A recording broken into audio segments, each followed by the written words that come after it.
ठीक है। नमस्ते, वंदे मातरम। दिन है 19 फरवरी 2023, इतवार। और स्वस्थ समृद्ध परिवार की वॉइस चैट में स्वागत है आप सबका। और व्याख्यान नंबर है 167, 167। और वैद्य निर्माण क्रांति, चिकित्सा क्रांति में स्वागत है। और विषय जो है बताएंगे दीपक भाई। सबको जुड़ने के लिए धन्यवाद। वंदे मातरम। नमस्ते, वंदे मातरम। बहुत बहुत स्वागत। कुछ दिन सत्र स्थगित होने के पश्चात आप सभी कर्णधारों का पुनः बहुत बहुत स्वागत है। हृदय से स्वागत करता हूं। जो वैद्य निर्माण क्रांति है स्वस्थ समृद्ध परिवार के द्वारा जो चलाया जाता है, तो आप सभी का बहुत बहुत स्वागत करता हूं। और बहुत ही जैसे कि हम सभी अध्ययन कर रहे थे आयुर्वेद का, पुनः ही उसी प्रकार से उसी तरह से धारावाहिक रूप से पुनः हम सभी समझेंगे और जानेंगे कि जो आज जो वैद्य जी चर्चा करेंगे आयुर्वेद के आलोचना सत्र में, कि रंजक पित्त जो है यह क्यों विकृत होता है। जो आपने पढ़ा होगा 5 प्रकार का पित्त जो वैद्य जी बताते हैं कि पाचक पित्त है, रंजक पित्त है, आलोचक पित्त है, साधक पित्त है और भ्राजक पित्त है। तो इनमें से जो सबसे पहले वैद्य जी आरंभ किए हैं कि हम सभी को रंजक पित्त को समझना है, तो इन्हीं रंजक पित्त में कि रंजक पित्त क्यों विकृत होता है इसको हमें समझना है, और इसके लक्षण क्या है और इसके विकृत होने पे क्या क्या लक्षण दिखते हैं। ये सभी लक्षणों के बारे में वैद्य जी चर्चा करेंगे और बताएंगे। तो आप सभी का बहुत बहुत स्वागत, और आज के सत्र में वैद्य जी का बहुत बहुत स्वागत। तो हम सभी जानेंगे और समझेंगे, इसी तरह समझिए, क्योंकि जो क्रांतिकारी हैं हमारे, चाहे वैद्य जी हो, चाहे गोविंद भाई हो, चाहे जितने भी कर्णधार जुड़े हुए हैं, सभी ने कहीं ना कहीं मानव हित के लिए, समाज हित के लिए लगे ही रहते हैं। तो कभी कभी समय की मांग होती है तो हमें कहीं और भी कुछ करना होता है, कहीं और जाना होता है। उसका ध्येय केवल यही है कि आयुर्वेद का प्रचार प्रसार हो, मानवता का कल्याण हो, विश्व का ज्ञान और विज्ञान जो है वो स्थापित हो। इसके लिए हम सभी लगे रहते हैं। तो चलिए, ये तो चलता ही रहेगा। यही यही हमारा ये कर्तव्य है, तो इसमें हमें लगे ही रहना है। तो ये नहीं देखना है कि समय क्या हो गया नहीं हो गया, वो नहीं देखना हम कहाँ हैं कब है, नहीं। हमारी जो क्रांति है वो सदैव चलते रहनी चाहिए। तो बहुत बहुत स्वागत आप सभी का। वैद्य जी का भी बहुत बहुत स्वागत। समय को ज़्यादा व्यर्थ ना करते हुए मैं वैद्य जी से निवेदन करूंगा कि जो आज का विषय है उसे आरंभ करिए, और हम सभी को पुनः पूर्ववत, जैसे कि हम सभी को ज्ञान मिल रहा था उसी तरह हम सभी को ज्ञानित करिए, और इस देश के और समाज को एक नई दिशा और सोच के लिए आयुर्वेद का सिद्धांत रखिए। नमस्ते। जी, बहुत बहुत धन्यवाद आप सबका। और दीर्घकाल पश्चात जो स्थगित था, आज पुनः उसी धारावाहिक के आगे हम आगे बढ़ाते हैं। सबसे पहले भगवान धन्वंतरि जी को नमन करते हुए, श्री गुरु के चरणों में प्रणिपात करते हुए, आप सबका स्वागत है इस मंच में। जो वैद्य निर्माण क्रांति, स्वस्थ भारत, समृद्ध भारत जो क्रांति अभियान चल रहा है, इसमें आप सबका स्वागत है। तो सबसे पहले सूत्रों को लेते हैं। तो रंजक पित्त जो है वो पवित्रता के साथ में उसका बड़ी ही संबंध है। तो पवित्रता में ऐसा कहा गया है, केवल अपने शरीर को स्वस्थ पवित्र करने से नहीं होगा, अपने मन को पवित्र करने से नहीं होगा, अपने विचार को पवित्र करने से नहीं होगा। जहाँ हम निवास करते हैं वो स्थान भी हमारा पवित्र होना चाहिए। और स्थान यदि पवित्र करना है तो ऐसा नहीं है कि कोई फिनाइल लेके आ गए, कोई केमिकल वाला कोई फ्रेशर लेके आ गए, वहां पे स्प्रे कर दिया तो वो पवित्र हो जाएगा, ऐसा नहीं है। आयुर्वेद में कहा गया है कि समार्जनम उपांजनेन, फिर सेकेन उल्लखनेन, गवाम च परिवासेन, भूमि शुद्ध्यति पंचभी। ऐसा कहा गया है आयुर्वेद के विज्ञान खंड में। इसका अर्थ ये है कि जहाँ हम निवास करें, जो भूमि है, जो गृह है, उसको भूमि पर ही तो मतलब हम वास करते हैं। तो ऐसा कहा गया है कि समार्जनेन, मतलब प्रतिदिन हमें दिन में 2 बार झाड़ू लगाना चाहिए, कम से कम। मतलब जब आप नींद से उठे तो पहली बार झाड़ू लगाना चाहिए, और सूर्यास्त से आधा घंटा पहले हमें झाड़ू लगाना चाहिए। और जब कभी भी घर में कोई जब भोजन करने बैठे तो उस समय भी थोड़ा हल्का सा, मतलब भोजन जहाँ पे हम जिस घर में करेंगे वहां पर भी हमें झाड़ू लगाना चाहिए। उसके बाद में ही भोजन करने के लिए बैठना चाहिए। फिर आगे कहा है कि उपांजन, उपांजन यानी कि जहाँ पे हम गोबर को लिपाई करते हैं, जो गाय का गोबर होता है उससे लिपाई करना, उससे संस्कृत में उपांजन ऐसा कहा नाम दिया गया है। तो गाय का गोबर से लिपाई करने से भी भूमि की शुद्धि होती है। फिर कहा जाता है कि सेकना, सेकन यानी कि जल की सिंचाई करना। जल की सिंचाई करना, आजकल तो हर कोई मार्बल का घर, ये ग्रेनाइट का घर मतलब घर में डाल देते हैं। तो केवल उसमें एक कपड़े को मतलब थोड़ा पानी को सींच देते हैं और ऊपर से कपड़े को ऐसा कर लेते हैं। आपने रेलवे स्टेशन में प्लेटफॉर्म में भी देखा होगा, गाड़ी आती है एकदम से उसको मतलब साफ करके मतलब चली जाती है। तो कितना मतलब साफ सुथरा मतलब दिखता है। तो ठीक है, हमें भी घर पे जो है हमें जल से सिंचाई करना चाहिए दिन में 2 बार। ठीक उसी तरह कहा गया है कि उले खनन, उले खनन यानी कि उसको खुदाई करना। अभी आप बोलेंगे कि इतना मतलब पैसे खर्च करके लाखों लाखों रुपए मतलब खर्चा करके हमने घर बनाया, और आप बोल रहे कि उसको खोदना। तो खोदने से फिर मतलब हमारा तो पैसा बर्बाद हो जाएगा, घर तो बिगड़ जाएगा, नष्ट हो जाएगा। तो भैया, आयुर्वेद में कहीं पे भी ऐसा नहीं लिखा है कि ईंट का घर बनाओ, ईंट का मकान बनाओ, कहीं नहीं लिखा है। आयुर्वेद तो चरक संहिता में लिखा है कि आपको मिट्टी का मकान बनाना है, मिट्टी के घर में मतलब रहना चाहिए। मिट्टी के घर में रहेंगे और प्रतिदिन जो है उसका जल से सिंचाई करते रहेंगे, और बीच बीच में मतलब जो है ऊपर से मतलब थोड़ा मिट्टी हटा करके फिर दोबारा मतलब उसमें गोबर की लिपाई करेंगे। तो उसका जो मिट्टी का जितना आप खोदेंगे उससे फिर उतना आपूर्ति होता रहेगा। तो उससे क्या है, भूमि भी शुद्ध रहेगा, पवित्र रहेगी। फिर उसके कहा गया है कि गवाम च परिवासेन, मतलब घर में पूरे आपका जितना घर हो, जितना मतलब कमरा हो, सब कमरे में गाय को मतलब खुला छोड़ देना चाहिए, मतलब घूमने के लिए। वो यदि घूम करके आ जाए तो आपका जो घर है, वो जो मतलब भूमि है वो पवित्र हो जाता है। तो ऐसा कहा गया है कि भूमि शुद्ध्यति पंचभी, ऐसे 5 कर्म प्रतिदिन करना चाहिए, जो कि आपका जो भूमि है जहाँ पे आप रहते हैं वो जगह शुद्ध हो जाएगा। अब यहाँ पे बहुत सारे लोगों में ये मन में शंका भी आती होगी कि ये तो गाय को हम बांध लेंगे, चलो अच्छी बात है। झाड़ू लगाते हैं हम तो अभी लगाते हैं, अभी ये जल से सिंचाई करते तो हम झाड़ू में झाड़ू पोता लगाते हैं। तो वो भी मतलब हम तो डेटॉल से मतलब साफ करते हैं, ऐसा मतलब बोलेंगे डेटॉल से साफ करते हैं, हार्पिक से साफ करते हैं। तो वो बहुत अच्छा मतलब क्लीन होता है डेटॉल, और वगैरह वगैरह भी मतलब नाम है। वो तो मैं आता नहीं है हमें उसके नाम। तो वो तो हो जाता है, परंतु ये खोदना और ये गोबर से पितना, ये तो गोबर से पुताई करना, ये तो संभव नहीं है। तो भैया, आप ऐसे घर में क्यों रह रहे हो? आप यदि मतलब अपने आप रंजक पित्त को ठीक करना चाहते हो, और रंजक पित्त हमारे लिए कितना महत्वपूर्ण है वो आप लोगों को आज समझ में आएगा। क्योंकि जब आपको पता चलेगा कि उसके लक्षण क्या क्या होते हैं और कितने प्रकार के रोग होते हैं। रोगों की संख्या में अंतिम में बोलूंगा, अंत समय में, मतलब जब व्याख्यान समाप्त होते जाएगा उस समय मैं बताऊंगा कि रंजक पित्त विकृत होता है तो कितने संख्याओं में वो हमारे शरीर में रोग उत्पन्न करते हैं। तो आप सबके मतलब जो आंखें हैं वो फटी की फटी रह जाएगी, कान में मतलब सुनने को लगता है वास्तव में इतने सारे रोग होते हैं, ऐसा लगेगा। और उसके मतलब संख्या भी बताने वाला हूँ। और आगे ऐसा कहा जाता है कि गोबर से मतलब ऐसा महत्व क्यों है। तो ऐसा कहा है कि लक्ष्मीश्च गोमय नित्यम, पवित्रा सर्वमंगला, गोमया लेपम तस्मात् कर्तव्यम सर्व प्राणी नाम। सर्व प्राणी नाम मतलब यहाँ पे जो अंतिम में कहा है सर्व प्राणी नाम, मतलब सभी मनुष्यों के लिए ये मतलब निश्चित है। निश्चित यानी कि ऐसा करिए कि कंपलसरी है, बाध्यता मूलक है। ऐसा मतलब मान लीजिए कि उन्होंने कहा है कि लक्ष्मीश्च गोमय नित्यम, माता जो लक्ष्मी है वो गौ माता के गोबर में वास करती है, तभी तो कहा गया कि गोमते गोमय वसति लक्ष्मी। तो क्योंकि मतलब गोमय वसति लक्ष्मी, लक्ष्मी का अर्थ क्या है? धन नहीं है। लक्ष्मी का अर्थ है आदर, यश, श्री, कीर्ति, प्रतिष्ठा, आरोग्य, सुख, शांति, आनंद, स्नेह, इस सब मतलब उसमें लक्ष्मी के मतलब पर्यायवाची में आ जाते हैं। तो आपको लक्ष्मी की प्राप्ति होगी, इसका अर्थ है कि आपका वंश बढ़ेगा। लक्ष्मी की प्राप्ति होगी मतलब आपके घर में सब सकुशल मंगल रहेंगे, सब आनंद से मतलब समय व्यतीत करेंगे, और आपके घर में सब कुशल मंगल रहेगा, मंगलाचार होती रहेगी। ये होती है लक्ष्मी। तो आज तो मतलब जैसे ही हम गोबर से दूर होते गए, क्योंकि मैंने एक बार मतलब बताया भी था कि हम माँ से जितने दूर होते जाएंगे हम उतने ही दुखी होंगे, उतना ही हम हमारा अल्पायु होते जाएंगे। ये हमें ध्यान रखना है।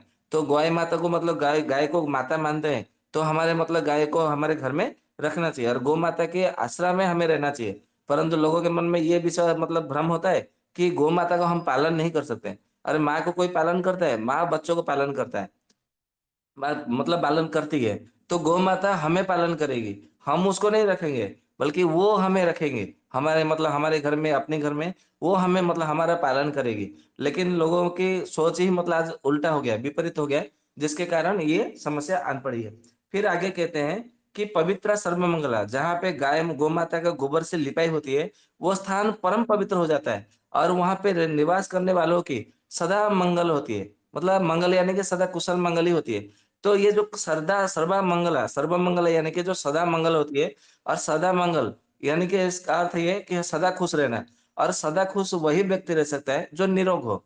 कोई रोगी व्यक्ति कोई सदा खुश कैसे रह सकता है? मान लीजिए किसी को मतलब गैस है, आजकल तो हर किसी को गैस्ट्रिक की समस्या है, अग्निमंदे की समस्या है, अजीर्ण की समस्या है, आम की समस्या है, बात का रोग है, पित्त का रोग है, कफ का रोग है, वगैरह वगैरह, क्या क्या न जाने कितने सारे रोग भरे पड़े हैं। तो उसको कभी ना कभी 1 सप्ताह में या तो 15 दिन में, 1 महीने में कुछ ना कुछ तो उसको समस्या आती ही होगी। तो फिर वो सदा खुश रहना कैसे रह सकता है? सदा खुश यानी कि जो कभी दुखी ना हो, उसे कहा जाता है सर्वमंगला। तो गौ माता का पालन करने से, गौ माता के गोबर से घर पे केवल लिपाई-पुताई करने से घर में सदा खुश रहते हैं। यही मतलब रहस्य है कि आप कम से कम 30 साल पहले चले जाइए, कोई भी गाँव में रोगी नहीं होता था। और यही कारण है कि हर घर में गोबर से लिपाई-पुताई होती थी, इसलिए सदा आनंद से रहते थे। जैसे ही गौ माता को मतलब कसाईखाने में मतलब बेचना शुरू किया, और ये पुतनाओं को मतलब रखा, जैसे जो जर्सी गाय का दूध पीना शुरू किया, तब से जो लोग हैं वो धीरे-धीरे रोगों से ग्रसित हो गए। फिर भी लोगों को अभी भी आँख नहीं खुल रही है कि हम रोगों से ग्रसित क्यों हैं, हम रोगों से पीड़ित क्यों हैं। केवल मतलब कुछ लोग ये भी प्रचार कर रहे हैं अपने आहार को सुधार लो, इसको कर लो, उसको कर लो। आप कितना भी कुछ कर लें, कितना हाथ-पैर मार लें, जब तक आपके घर में गाय नहीं है, तब तक आप मतलब कोई भी कुछ भी कर ले, तब भी कोई भी आप मतलब ठीक नहीं हो सकते, स्वस्थ नहीं हो सकते। और यश, कीर्ति, प्रतिष्ठा और आपका जो मतलब जो नपुंसकता हर घर में आज व्यापक हो रही है, वो कभी दूर नहीं हो सकता है। ये मतलब ध्यान में रखिए। फिर आगे कहा है कि यथा सूर्य सुभिस्पृष्टम सर्व शुचि भविष्यति, तथा त्वद् चिन्नित दग्धम सर्वम शुचि भविष्यति। मतलब ऐसा कहा गया है, जिस प्रकार सूर्य भगवान का किरण पंड जहाँ-जहाँ पड़ता है, वो स्थान पवित्र हो जाता है। ठीक उसी तरह जहाँ-जहाँ अग्नि का वास होता है, अग्नि का यानी कि जहाँ पे यज्ञ होते हैं, अग्नि मतलब यज्ञ कुंड में तो अधिक मात्रा में वास करते हैं ना, बाकी चूल्हे की आग में मतलब हर जगह पे तो होता ही होता है। जैसे हमने अपने घर में बिजली जलाया, बल्ब जलाया, तो वो भी तो एक प्रकार से अग्नि का ही तेज होता है। तो वो बात नहीं है, क्योंकि बल्ब लगाने से कभी पवित्रता नहीं आती, क्योंकि आप बल्ब लगाएँगे तो मच्छर आएँगे, तो मच्छर जो आएँगे तो वो पवित्रता थोड़ी लाएँगे, वो तो अपवित्रता फैलाते हैं, विस्तार करते हैं। तो अग्नि का वास करता है होने का अर्थ है, जहाँ पे अग्निष्टोम होता हो, यज्ञ होता हो, क्योंकि वहाँ पे वेद मंत्रों के ऋचाओं का वहाँ पे ध्वनि सुनाई देती है, तो वो स्थान जो है पवित्र हो जाता है। और नभमंडल यानी कि गगन मंडल, आकाश मंडल भी पूरा शुद्ध हो जाता है, अग्नि के मतलब यज्ञ के जो वायु से, धुआँओं से। तो इसीलिए अग्नि का वास है यानी कि यज्ञ करना मतलब हवन का स्थान होना। तो यज्ञ जिस प्रकार सूर्य के किरणों से सभी पवित्र हो जाते हैं, और यज्ञ कर्म के धुआं से लगने से, और यज्ञ के वेदियों के जो ऋचाओं का उसका शब्द सुनने मात्र से कान भी पवित्र हो जाते हैं। ठीक उसी तरह जिस स्थान पर गौ माता के गोबर की लिपाई पोती होता ही होती है, और जहाँ पे गौ माता वास करती है, वो स्थान सदा पवित्र है। और मैं एक रहस्य बता दूं, 30 साल 40 साल पहले की बात है कि किसी भी कोई भी मतलब मिट्टी का घर बनाते थे, तो कोई वास्तु वास्तु कुछ होता ही नहीं था। आप मतलब आप अपने दादा नानी नाना नानी मौसा मासी किसी को भी पूछ लीजिए, वास्तु क्या है, वास्तु क्या होता है, किसी को भी मालूम नहीं है। ये जो वास्तु करके जो उभर के आया ना, ये अभी 30 साल से मतलब आया है। और ये इसीलिए आया है कि मतलब मैं इसका रहस्य अभी नहीं बताऊंगा, क्योंकि बताऊंगा तो बहुत से लोगों को मतलब मिर्ची भी लगेगी, जलन लगेगी। वो रहस्य रहने दीजिए, क्योंकि अभी उसका समय नहीं आया है। 2 साल के बाद में उसके बताने का वो समय आएगा। अभी 2 साल तक थोड़ा रुक जाइए। तो ये जो वास्तु करके जो आए ना कि ऐसा करना है, वैसा करना है, वैसा रखना है, ये सारे के फालतू ये बात है। आप केवल गौ माता को अपने घर में ले आइए, बस आपका सारा वास्तु ठीक। आपके सारे रोग छूमंतर, जैसे सूर्य मतलब उदय होते ही सारा जगत का अंधकार दूर हो जाता है। ठीक उसी तरह आपको अपने घर पे केवल गौ माता को ले आइए। आपके घर में जितने सारे चिंता, सारे के सारे गायब, जितने सारे रोग, सारे के सारे छूमंतर, किसी भी प्रकार की औषधि की कोई आवश्यकता नहीं पड़ेगी। ये आपको ध्यान में रखना है। तो ये था जो कि आप लोगों को बताना था। तो ये मतलब बताया। तो आज के सूत्र में ये हो गया। तो अब हम एक सिद्ध योग के विषय में चर्चा करते हैं। तो सिद्ध योग के विषय में ऐसा है, हमने उस दिन जो है बहुत सारे कुछ मतलब प्रयोग मतलब बताए थे। मुझे ध्यान में आता है, मैंने कूड़े का छाल को ऐसा मतलब हमने कुछ वहाँ पे चर्चा की थी। आज हम मतलब ऐसा चर्चा करते हैं, और जो योग जो है बृहद निघंटु रत्नाकर का और गद निग्रह का योग है। और एक योग है जो कि सिद्ध भैषज मणिमाला करके राजस्थान के जयपुर के राजवैद्य है, उनका योग है। ये जो हम मतलब आप लोगों को सिद्ध मतलब योग बताते हैं, वो योग भी हमारा नहीं है। हम आयुर्वेद ग्रंथों को अवलोकन करते हैं, वहाँ पे लिखाई होती है, तो हम लोगों को बताते हैं और देते हैं, और ठीक होते हैं तो वो हमारे लिए वो सिद्ध योग हो जाता है, तो फिर हम दूसरों को भी बता देते हैं। तो जहाँ-जहाँ से हमने वो योग लिया है, हम उन्हीं का ही नाम से आप लोगों को बताते हैं। इसमें हमारा कोई भूमिका नहीं है, इसमें हमारे एक भी शब्द हमारा नहीं है और कोई भी योग हमारा नहीं है, सब ऋषियों का, मुनियों का, आचार्यों का है। तो सबसे पहले हम सिद्ध वैशद मणिमाला जो नाम का जो ग्रंथ है, उसमें का योग बताते हैं कि किसी को यदि बवासीर होता हो और खूनी बवासीर हो और उसको बार-बार, बार-बार खून मतलब जा रहा हो, रक्त जा रहा हो, तो उसमें काम करना है कि 1 गिलास में ताज़ा कच्चा दूध लेना है। मतलब ताज़ा कच्चा दूध यानी कि गाय का ताज़ा दूध दूध लेना है। एक हाथ में पकड़ लेना है और उसको मुँह पे लगा के रखना है, मतलब रोगी को।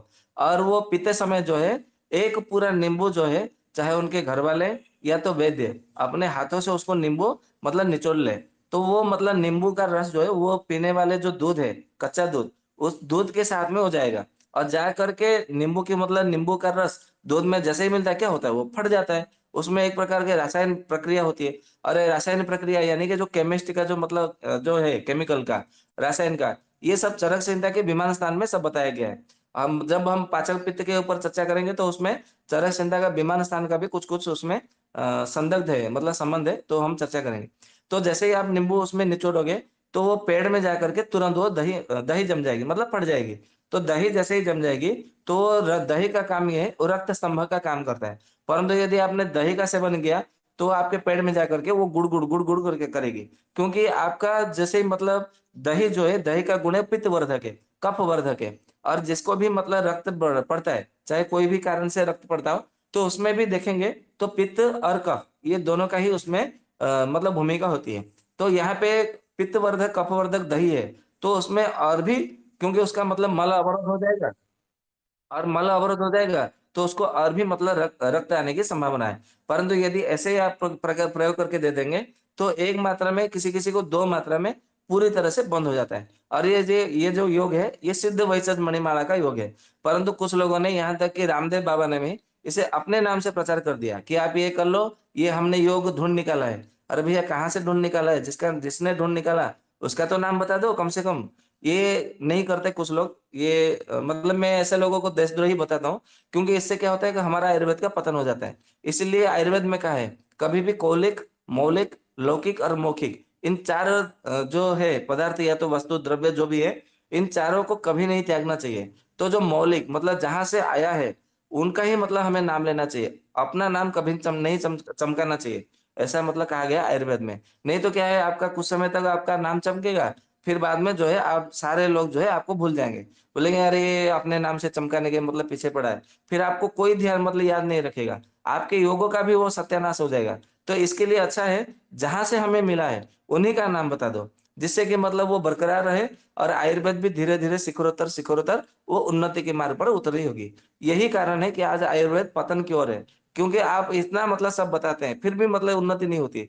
तो इसका अर्थ है कहीं न कहीं दुर्बलता है, कहीं न कहीं गड़बड़ है। और गड़बड़ यही है कि हम अपने नाम चमकाने लगे हैं और जो ऋषियों का ज्ञान है और हम उन ऋषियों के नाम पे नहीं बताते हैं। तो ये सिद्धे वैशज मणिमाला का योग है। अब हम चर्चा करते हैं बृहत निघंटु रत्नाकर का एक योग। तो बृहत निघंटु रत्नाकर में ऐसा बताया गया है कि जो ये जो होता है ना क्या बोलते हैं उसको जमाल गोटा जमाल गोटे का लगभग एक आधा रति यानी कि 50 मिलीग्राम या तो 60 मिलीग्राम उसको लेना है और उसको दही के साथ में मिल करके इसको मतलब पीने के लिए दे दीजिए। तो एक ही बार में जो है मतलब बहुत सारा उसको मतलब दस्त आएँगे, लगभग 10, 12, 15 ऐसा दस्त आएँगे, परंतु उसके 1 दिन के बाद में दूसरे दिन वो रुक जाती है। ऐसा भी हमने प्रयोग किया है, तो हमें परिणाम मिला है। गदन निग्रह में एक योग है और ऐसा उन्होंने कहा है कि जो गेंदे का जो पत्ता होता है, तो गेंदे का पत्ता लेके आइए, कम से कम एक मुट्ठी भर लेके आइए। मुट्ठी भर यानी कि हमने उसको मुट्ठी भर लिया, तो तोला तो कम से कम 13 ग्राम, 14 ग्राम ऐसा उसमें मतलब आता है ग्राम। तो उसमें हम एक मुट्ठी भर या तो 1 तोला या तो यूँ कहें कि 10 ग्राम ऐसा ले लीजिए, बराबर? और ले करके उसमें 10 काली मिर्च मिला करके 1 गिलास पानी में या तो आधा गिलास पानी में उसको पीस लीजिए। पीस करके उसको ऐसे ही पिला देना है। और ये सूर्योदय से पहले पिलाएँगे तो चमत्कार परिणाम मिलता है। एक ही दिन में रक्त गिरना बंद, कैसा भी रक्त हो, कैसा भी खूनी बवासीर हो और ये प्रयोग जो मतलब है, हमने पिछले सप्ताह में मतलब 5 दिन पहले एक लड़की थी और उसको जो है ना, उसको बार बार मतलब ये मतलब खूनी बवासीर की समस्या थी। तो हमने बोल दिया कि अभी तो गेंदे का पत्ते मिल रहा है, तो ऐसा काली मिर्च के साथ में पीस करके दे दो। तो एक ही दिन में उनका बंद हो गया। ठीक उसी तरह और एक भी योग बताते हैं, ये हमने 3 दिन पहले ही जब हम मतलब बाहर थे, तो उसी समय हमने उसका प्रयोग भी बताया था केवल फ़ोन पे। उनको ऐसा हुआ कि एक लड़की लगभग 14 साल की उम्र है, आयु है, और उसको पहली बार उसको पीरियड आरंभ हुआ, जिसको ऋतु दर्शन या तो आद्य ऋतु, प्रथम रज ऐसा कहा जाता है। मासिक मासिक धर्म आरंभ हुआ। तो 16 दिन तक मतलब है उसका ब्लीडिंग बंद नहीं हो रहा है, और एलोपैथी की कुछ-कुछ औषधियाँ उन्होंने सेवन की थी, तो उससे बंद नहीं हुआ। तो जब उन्होंने हमके मतलब संपर्क किया, तो हमने कहा है कि एक काम करो, आयुर्वेद में एक ऋषियों ने एक मतलब बात बताई है कि जो दूधी का घास होता है, दूधी का, जिसको संस्कृत में नागार्जुनी नाम से कहा गया है। आप भाव प्रकाश निघंटु में देखेंगे तो उसमें नागार्जुनी नाम दिया गया है। राज निघंटु में, केदिव निघंटु में, धन्वंतरी निघंटु में, तो उसका नागार्जुनी करके वहाँ पे बताया गया है। और सभी मतलब आचार्यों ने उसको रक्त स्तंभक के नाम से बड़ा आश्चर्य योग ऐसा बताया है।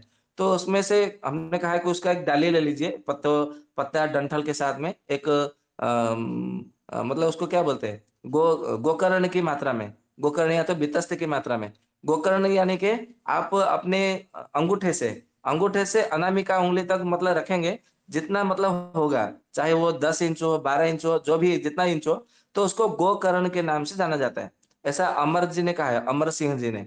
और अपने अंगूठे से जो छोटी उँगली होती है, जिसका कनिष्ठा नाम होता है, वहाँ तक जो लंबाई होती है, उसको बीतस्त ऐसा नाम दिया गया है। और हमारे ओड़िया भाषा में उसको चाखंड ऐसा मतलब कहा जाता है। तो उसको बीतस्त की मात्रा में या तो गोमूत्र की गोकर्ण की मात्रा में उसके डंठल ला करके आधा गिलास पानी में उसको पीस करके उसको पिला दीजिए सूर्योदय से पहले। एक ही मात्रा में ही उसका कैसा भी रक्त हो वो बंद हो जाता है। और ये पतला दस्त में भी काम करता है और खूनी बवासीर में भी काम करता है। तो हमने उसका प्रयोग किया तो वो एक ही बार में वो उल्टी बंद हो गया। तो आप ऐसा भी कर सकते हैं, तो उसमें बहुत अच्छा फ़ायदा मिलता है। कुछ-कुछ लोग बोलते हैं कि मतलब ये बवासीर का मस्सा जो है, वो दूर नहीं हो रहा है, उसके लिए क्या करना है? तो एक मतलब उपाय बताते हैं, 2 उपाय। ये जो नौशादर होता है, नौशादर को उसको मतलब लेके आइए और ला करके उसको शीशी में भर के रख लीजिए, चूर्ण बना करके।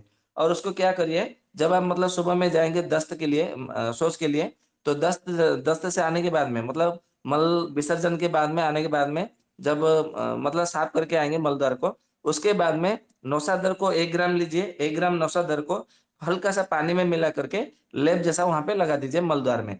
और फिर आप मतलब नहा धो करके आ जाइए आराम से।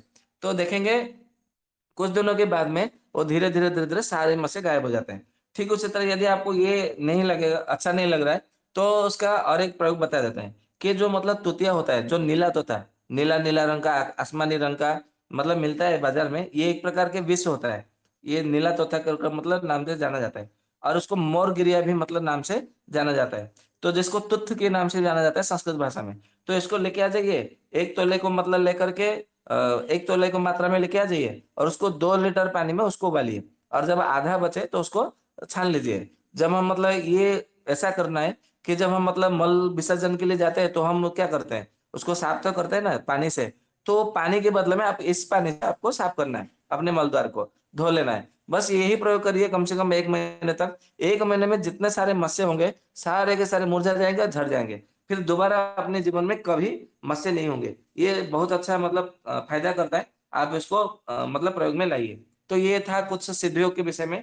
अब हम चर्चा करते हैं हमारे गंतव्य स्थल की ओर, जो है आज का मुख्य विषय है, रंजक पित्त क्यों विकृत होता है? ये जानना परम आवश्यक है कि रंजक पित्त हमारा क्यों विकृत होता है? तो अभी ज़्यादा समय ना लेते हुए अभी हम चर्चा करते हैं। तो रंजक पित्त के विषय में ऐसा बताया है कि जो अधिक मात्रा में मांस का सेवन करते हैं, जो मांसाहारी होते हैं, उनका रंजक पित्त विकृत हो जाता है।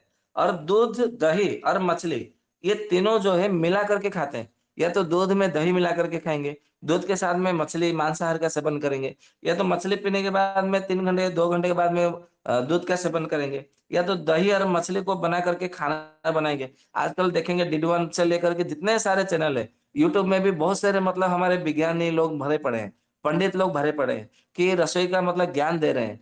ये ऐसा इसमें मिला करके सेवन करो तो ये ऐसा हो जाएगा। तो बीच-बीच में हम देखते थे पहले, अभी तो नहीं देख रहे थे। लगभग 4 साल 3 साल 4 साल पहले की बात है। तो उसमें बताते हैं मटन में, चिकन में मछली में दही डाल करके रसोई करो, खाना बनाओ, तो उसमें बड़ा स्वादिष्ट होता है, रुचिकर होता है, स्वाद बढ़ा देता है और ये बहुत अच्छा मतलब उसका गंध भी आता है, सुगंध आती है, भीनी-भीनी। तो ये सच में आता तो है, इसमें ना नहीं है, परंतु वो उसको खाने के बाद में उसका क्या परिणाम है, वो हमें देखना चाहिए। क्योंकि हम भोजन क्यों कर रहे हैं? अपने जीभ के लिए थोड़ी हम भोजन कर रहे हैं। स्वाद के लिए थोड़ी भोजन कर रहे हैं, हमारे लिए रुचिकर हो इसके लिए थोड़ी भोजन कर रहे हैं। हम भोजन इसलिए कर रहे हैं ताकि जो हमारा जो लक्ष्य है, आत्मा का परमात्मा के साथ में जो संयोग होना, आत्म साक्षात्कार करना या तो इस संसार बंधन से मुक्त होना, ये जन्म मरण जो चक्र है, चक्रव्यूह से हम फँसे हुए हैं, इस चक्रव्यूह से हमें मुक्ति दिलानी है। हमारे मतलब ये शरीर के माध्यम से ही मुक्ति दिलानी है। तो जब तक हमें मुक्ति नहीं मिल जाती, तब तक इस शरीर को हमें धारण करना है और शरीर को धारण करना है यानी कि स्वस्थ शरीर को धारण करना है। क्योंकि आपका शरीर यदि स्वस्थ नहीं रहा, तो आप कभी भी मुक्ति के मतलब अधिकारी नहीं रहेंगे। और इसलिए शरीर को यदि तब तक मतलब स्वस्थ रखना है, तो ये खाने से आपका शरीर स्वस्थ रहेगा। इस प्रकार खाने से आपका शरीर स्वस्थ रहेगा। ऐसा कर्म करने से आपका शरीर स्वस्थ रहेगा। उन सारे नियमों का पालन करना ही पड़ेगा। यदि आपने उनका पालन नहीं किया, तो जब तक मतलब ऐसा जैसे शंकराचार्य ने कहा है कि क्या कहा है उनको? पुनरपि जननम पुनरपि मरणम, पुनरपि जननी जठरे शयनम। मतलब फिर से आपको जन्म लेना है, जन्म लेके फिर से मरना है, फिर से आपको मतलब मरने के बाद में फिर से नया मतलब शरीर में जाने के लिए किसी भी मतलब प्राणी के मतलब जननी के जठर में आपको सोना है। 9 महीने तक या तो 9 घंटे तक, 9 दिन तक आपको सोना है। फिर इसके बाद में उसको उठना है, वहाँ से उठना है। क्योंकि मतलब 2 प्रकार की निद्रा होती है। एक निद्रा मतलब काल निद्रा, एक मोह निद्रा, यानी कि महानिद्रा ऐसा कहा जाता है। मोह निद्रा यानी कि महानिद्रा यानी कि जो कहा जाता है कि जो जननी के जठर में जो शयन करते हैं, वो मोह निद्रा यानी कि महानिद्रा के नाम से जाना जाता है। क्योंकि वो नींद आप चाह कर भी आप उठ नहीं सकते, मतलब बाहर आ नहीं सकते, क्योंकि वो आप दूसरे के ऊपर है। और काल निद्रा यानी कि समय पे आप सोते हैं और समय के अनुसार आप मतलब जग जाते हैं। तो ये काल ही है जो कि मतलब सबको मतलब जगाता है या तो सोता है, सुलाता है। तो ये प्रकार के 2 प्रकार की निद्रा मतलब बताई गई है। तो जो दूध दही दही के साथ में मछलियों का सेवन करते हैं, तो उनका भी जो है मतलब रंजक पित्त वो विकृत हो जाता है। ठीक उसी तरह और क्या-क्या मतलब उसका मतलब मुख्य कारण है, तो उसमें ऐसा कहा गया है जो अपने मतलब मतलब जिसको मतलब कान से सुनाई देना कम होता है, फिर भी वो कान में तेल नहीं डालते हैं। जिनके कान में कभी भी तेल नहीं डालते, आजकल तो मतलब डॉक्टर लोग कहते हैं कि कान में तेल नहीं डालना, यदि कुछ समस्या है तो ईयर ड्रॉप डालना है। तो कान में जो बिल्कुल तेल नहीं डालते, तो उनका भी रंजक पित्त विकृत हो जाता है। ऐसा मतलब मैं नहीं कह रहा हूँ। आप बोलेंगे कि ऐसा क्यों हो रहा है? ऐसा क्या है रहस्य है? मतलब ऐसा कैसे कह सकते हैं? आप उसका हमें प्रूफ़ दीजिए, डॉक्यूमेंट दीजिए। तो माफ़ करिए, क्षमा करिए, डॉक्यूमेंट नहीं है। ये जो आचार्य लोगों ने बताया है, मैं केवल उन्हीं की बात को आप लोगों के सामने उपस्थापना करता हूँ। तो ऐसा उन्होंने कहा है कि जो कान में कभी तेल नहीं डालते, क्योंकि हमारे आयुर्वेद में कर्णपूरण यानी कि कान को तेल से भर देना, ये मतलब बताया गया है। परंतु आजकल तो कान में एक तेल भी एक बूंद भी तेल नहीं डालते। तो आप ज़रा कल्पना करिए कि मतलब क्या-क्या हो सकता है। और ये रंजक पित्त मतलब विकृत होता है, जिसके कारण बहुत सारे समस्याओं का मतलब सामना करना पड़ता है लोगों को। ठीक उसी तरह ऐसा मतलब कहा गया है कि जो रंजक पित्त विकृत मतलब हो जाता है, उसके पीछे और एक कारण है क्रोध। तो ये जो क्रोध जो मतलब कहा गया है, आजकल देखिए कोई भी शांत नहीं है। जिसको भी देखो ये मतलब गुस्से में रहता है। कोई-कोई एक्टिंग अभिनय करते हैं और कोई-कोई मतलब गुस्सा करते ही करते हैं। तो ये गुस्सा भी करना एक प्रकार से ये हमारा रंजक पित्त को विकृत करता है। ये हमें मतलब समझना चाहिए। ठीक उसी तरह हमारा ऐसा भी मतलब होता है कि जिनका मतलब वो ज़्यादा करके जो लवण रस का अधिक मात्रा में सेवन करते हैं, तो उनका भी जो है वो मतलब रंजक पित्त वो विकृत हो जाता है। ठीक उसी तरह ऐसा कहा गया है, जो अधिक मात्रा में शराब का सेवन करते हैं, मतलब मद्यपान करते हैं, ठीक उसी तरह जो मल का वेग रोकते हैं, मतलब हमारे प्रकार के कहा गया है कि अधारणीय वेग, 13 प्रकार के वेगों को रोकने के लिए मना किया गया है। आप चरक, सुश्रुत, धन्वंतरी, आगमागुट जी, जितने सारे आयुर्वेद के ग्रंथ है, आप सभी ग्रंथों में देखिए तो सभी ग्रंथों में ये कहा गया है कि ये सारे के सारे अधारणीय वेग है। तो अधारणीय वेग के विषय में चर्चा करेंगे। जब हमारा शरीर रचना के विषय में चर्चा होगी, तो उस समय हम अधारणीय वेग के विषय में चर्चा करेंगे। वो शरीर रचना यानी कि एनाटॉमी का विषय है। तो अभी हम मतलब जो चर्चा कर रहे हैं, शरीर क्रिया के साथ में चर्चा कर रहे हैं। तो जो मल का वेग रोकते हैं, मूत्र आदि का वेग रोकते हैं, जो 13 प्रकार के वेग मतलब रोकने के लिए मना किया गया है। तो उन मतलब वेगों को जो रोकते हैं, तो उससे भी रंजक पित्त विकृत हो जाता है। ठीक उसी तरह गर्म पानी पीना है, ऐसा मतलब ना नहीं है। परंतु जो पूरा एकदम मतलब अधिक मात्रा में गर्म पानी पीते हैं, तो उनका भी रंजक पित्त विकृत हो जाता है। ठीक उसी तरह जो सदा सर्वदा यानी कि सदैव, हमेशा मतलब गरिष्ठ अन्न का भोजन करते हैं। गरिष्ठ अन्न यानी कि गुरु द्रव्य जो गरिष्ठ मतलब देर से पचने वाली। आजकल तो जहाँ कहीं भी देखो, शहरों में ही नहीं, गाँव में भी मतलब वो ज़ोमैटो अन्य-अन्य मतलब भी संस्थाएँ खुल गई है गाँव में भी। देख कर के आश्चर्य लग रहा है कि ये सारे मतलब गाँव में भी मतलब आ गए।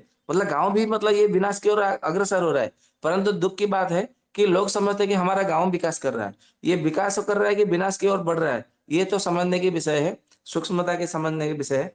तो जो गुरुष्ट द्रव्य यानी कि गुरु द्रव्य का भोजन करते हैं बार-बार, मतलब पिज़्ज़ा बर्गर मोमो और मतलब और क्या-क्या, मतलब जितने सारे जो मतलब गरिष्ठ द्रव्य है। और जहाँ कहीं भी देखो तो इडली, डोसा, सांभर और समोसा, वो समोसा नहीं समस्या है। उसका नाम पता नहीं किसने समोसा रख लिया। उसका नाम समोसा नहीं है, समस्या है। तो समस्या का जो भोजन करेगा, ग्रहण करेगा, तो फिर उसके शरीर में तो समस्या बनी ही रहेगी। ये मतलब हमारे समझ में नहीं आ रहा है। उन्होंने केवल समस्या को समोसा न करके नाम बता दिया है, परंतु हमारे समझ में नहीं आ रहा है कि ये समोसा समोसा है। ये ध्यान रखिए वो समोसा नहीं है, समस्या है। आज से उसका नया नाम है। तो समोसा का मतलब भोजन करना, ग्रहण करना उससे दूर से बनाए रखें। और ऐसा कहा है कि दिवा स्वाप यानी कि जो दिन में प्रतिदिन सोते हैं, चाहे गर्मी का मौसम हो, सर्दी का मौसम हो, बरसात का मौसम हो, मतलब दिन में यदि कोई मान लीजिए कि कोई रात में ड्यूटी कर रहा है, गार्ड की नौकरी कर रहा है, या तो फिर कोई हॉस्पिटल में है या तो कहीं और है जगह पे, जिसको कि वो रात में ड्यूटी करना उसके लिए मतलब आवश्यक है, तो वो दिन में सोएगा तो उसकी कोई दिक्कत नहीं है। तो कोई-कोई ऐसा करता है कि रात में सोते-सोते लेट हो जाती है, देर हो जाती है, विलम्ब हो जाता है और रात को 3-4 घंटे, 5 घंटे सोते हैं, तो दिन में वो 1 आध घंटे सो जाएँगे तो उनके लिए कोई विलम्ब नहीं है, मतलब कोई दिक्कत नहीं है। परंतु रात में कम से कम 7 घंटे सोते हैं, फिर दिन में वो 7-8 घंटा सोने के बाद भी और 1-2 घंटा वो दिन में भी सोते हैं। तो ऐसे में मतलब क्या है कि रात में सो करके फिर दिन में सोने से उनका जो रंजक-पित्त है, वो विकृत हो जाता है। ठीक उसी तरह बिना किसी कारण के, बिना किसी काम के जो रात में जागरण करते हैं, मतलब रात जागते हैं। आजकल मतलब जो जितने सारे इंटरनेट का ज़माना आ गया है, तो हर कोई यूट्यूब, फेसबुक और व्हाट्सएप, ट्विटर ये वगैरह-वगैरह में मतलब जुड़ करके लैपटॉप, कंप्यूटर से मतलब सोशल मीडिया में जुड़ करके, तो क्या करते हैं रात में देर-देर तक मतलब वो किसी किसी काम का नहीं है। वो बेकार का मतलब वो व्यय है, अपव्यय है वो अपना समय का। तो जो रात में जागरण करते हैं, तो उनका भी जो रंजक-पित्त है वो विकृत होता है। ठीक उसी तरह जो अत्यधिक मात्रा में वो समागम करते हैं, तो उनका भी रंजक-पित्त जो है वो विकृत हो जाता है। ठीक उसी तरह जो हमारे जो ये जो करते हैं, जो मल्ल मल्ल तो नहीं, आजकल जो जिम जाते हैं, मतलब मल्ल जो है वो आयुर्वेद की भाषा में वो एक प्रकार से व्यायाम है। तो मल्ल कोई अप्राकृतिक नहीं है, वो प्राकृतिक है, इसके लिए उसमें कोई दोष नहीं है। परंतु आजकल जो जिम जाते हैं, मॉर्निंग वॉक करते हैं, सुबह समय में मतलब दौड़ने दौड़ने लगते हैं। ठीक उसी तरह जो जाते हैं कराटे सीखने के लिए, तो वो जो मतलब है काम, वो नहीं करना चाहिए। नहीं तो फिर उससे क्या होता है कि मतलब उनका रंजक पित्त जो है वो विकृत होने लगता है। ठीक उसी तरह पैदल चलना सही है, परंतु सबके लिए सही नहीं है। तो जो अधिक मात्रा में पैदल चलते हैं, बोलते हैं कि मेरा थोड़ा वज़न बढ़ गया है और मेरा पेट बाहर आ गया है। प्रतिदिन मैं 5-5 किलोमीटर चलूँगा, सैर करूँगा, तो पेट अपने आप में चला जाएगा अंदर और मेरा एकदम मतलब सुडौल दिखूँगा मैं, मेरा शरीर सुडौल दिखेगा और मेरा वज़न भी कम हो जाएगा। तो ये जो मूर्खतापूर्ण जो बातें करके इसको अमल करते हैं अपने जीवन में, आचरण में लाते हैं, तो उनका भी जो रंजक-पित्त है वो विकृत होता है। ठीक उसी तरह तो अधिक मात्रा में जो बोझ उठाते हैं, जो भार वहन करते हैं, तो उनका भी जो रंजक-पित्त है, वो भी विकृत होता है। ये ध्यान में रखिएगा। जो किसी मतलब बिना किसी कारण के, बिना किसी मतलब कोई उसको मतलब समस्या नहीं है, फिर भी उसको मतलब क्या कर दिया, कोई-कोई लोग हैं, उसको गाली दे दिया, या तो उसको मतलब गुस्सा के लिए मतलब मार दिया, गुस्सा आया तो। तो ऐसे भी जो है, उनका रंजक-पित्त जो है, वो विकृत हो जाता है। ठीक उसी तरह जो अधिक मात्रा में व्यायाम करते हैं, तो उनका भी रंजक पित्त जो है, तो वो विकृत होने लगता है। ठीक उसी तरह आपको और एक भी मतलब सूत्र है, जो कि चरक संहिता में विमान स्थान में बताया है और सूत्र स्थान में भी बताया है। और सूत्र यह है कि हमारा पित्त किस रस के कारण से भोजन कर अधिक सेवन करने से पित्त विकृत होता है। तो चरक जी ने बताया है कि कट्टु अम्ल लवणम पित्तम वर्धयति। ये सूत्र स्थान में भी बताया है और विमान स्थान में भी बताया है। विमान स्थान में उसको व्याख्या किया है विस्तृत भाव से, परंतु उसके जो सूत्र है, वो सूत्र स्थान में उन्होंने बता दिया है चरक जी ने। और सुश्रुत जी, बागभट जी, धनोधर जी सब ने भी उसी मतलब चरक जी का ही अनुसरण किया है मार्ग का। तो चरक जी ने बताया है कि कट्वम्ल लवणम पित्तम वर्धयति। तो कटु रस, अम्ल रस और लवण रस का मतलब खट्टा, तीखा और नमकीन, ये जो मतलब जो चटपटा, जितने सारे चटपटा जो अधिक अधिक मात्रा में सेवन करते हैं, ग्रहण करते हैं, तो उनका भी रंजक पित्त जो है विकृत हो जाता है।